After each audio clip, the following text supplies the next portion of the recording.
आइए सुनते हैं आज की मुरली को कहानी के माध्यम से, ताकि आप इसे आसानी से समझ सकें। कहानी का शीर्षक है गरीब दरी वाला स्कूल और राजा बनने वाले बच्चे। गरीब दरी वाला स्कूल और राजा बनने वाले बच्चे। एक छोटे से गांव में कुछ बच्चे रोज एक पुराने कमरे में दरी पर बैठने जाते थे। बाहर से देखने वाले लोग हंसते थे, अरे ये कैसा स्कूल है, न बड़ी बिल्डिंग, न कुर्सियां, न सजावट। लेकिन उन बच्चों की आंखों में अलग ही चमक थी। क्यों क्यों थी उनकी आंखों में अलग चमक? क्योंकि उन्हें पता था कि वहाँ कोई साधारण टीचर नहीं पढ़ाता, स्वयं परमपिता परमात्मा पढ़ाने आते हैं। उस स्कूल का नियम बड़ा अनोखा था। वहाँ जाति, भाषा, अमीरी, गरीबी कुछ नहीं पूछा जाता था। टीचर कहते, मैं गुजराती, पंजाबी, मराठी को नहीं पढ़ाता, मैं आत्माओं को पढ़ाता हूँ। बच्चे हैरान होकर सुनते। एक दिन एक नया बच्चा आया, नाम था मोहन। उसे सिर्फ 3 महीने हुए थे स्कूल में आए, लेकिन उसकी लगन इतनी तेज थी कि पुराने बच्चे भी सोचने लगे, ये तो हमसे भी आगे निकल जाएगा। मोहन हर समय यही सोचता, भगवान मुझे पढ़ा रहे हैं, मैं राजयोग सीख रहा हूँ, मैं फिर से स्वर्ग का राजकुमार बनूंगा। उसकी खुशी कभी कम नहीं होती थी। एक दिन टीचर ने पूछा, बच्चों तुम यहाँ क्यों आए हो, क्या चाहिए? किसी ने कहा शांति चाहिए, किसी ने कहा सुख चाहिए। लेकिन मोहन खड़ा हुआ और बोला, बाबा मैं कांटे से फूल बनने आया हूँ, मैं कौड़ी से हीरा बनने आया हूँ। टीचर मुस्कुराए। फिर उन्होंने एक खेल कराया। उन्होंने 2 लाइन कुर्सियां रखी।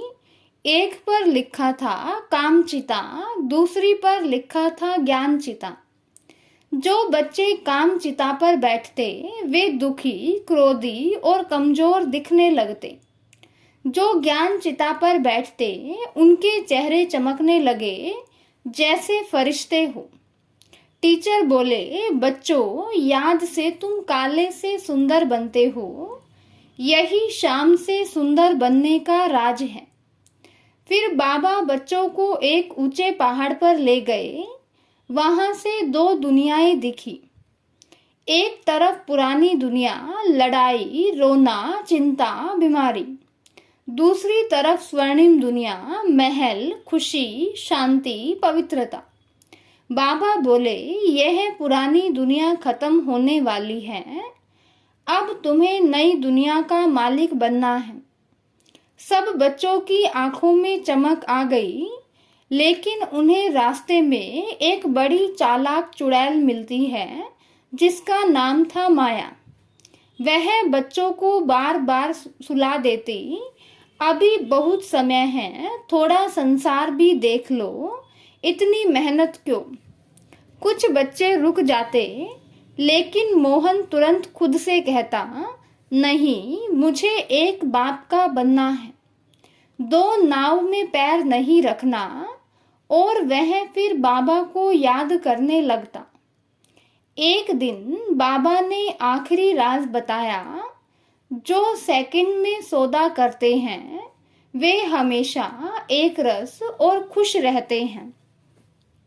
मोहन ने उसी समय मन में निश्चय किया, अब मेरा सब कुछ बाबा का है। उसी क्षण उसे लगा जैसे उसके अंदर पुरानी कमजोरी खत्म हो गई हो और एक नई ऊर्जा प्रवेश कर चुकी हो। धीरे धीरे सारे बच्चे बदलने लगे। कोई गुस्से से शांत बन गया, कोई दुखी से खुश मिजाज बन गया, कोई डरपोक से फरिश्ता बन गया। क्योंकि अब उन्हें याद था, हम आत्माएं हैं, भगवान हमें पढ़ा रहे हैं, हम राजयोग सीख रहे हैं, हम स्वर्ग के मालिक बनने वाले हैं और फिर दरी पर बैठने वाले साधारण बच्चे नई दुनिया के राजा रानी बन गए।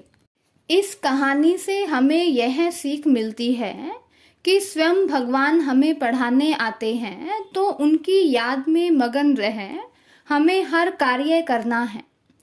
आज का वरदान है कैचिंग पावर द्वारा अपने असली संस्कारों को कैच कर उनका स्वरूप बनने वाले शक्तिशाली भव।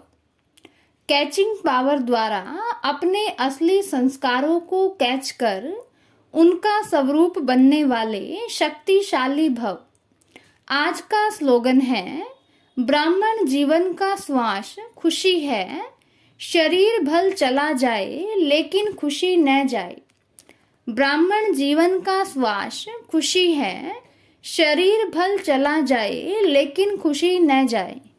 हर रोज की मुरली को कहानी के माध्यम से सुनने के लिए चैनल को सब्सक्राइब करें और बेल आइकन भी ज़रूर दबाएं।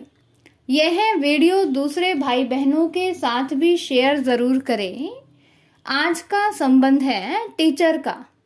आज हम परमपिता परमात्मा को टीचर के रूप में याद करेंगे। ओम शांति।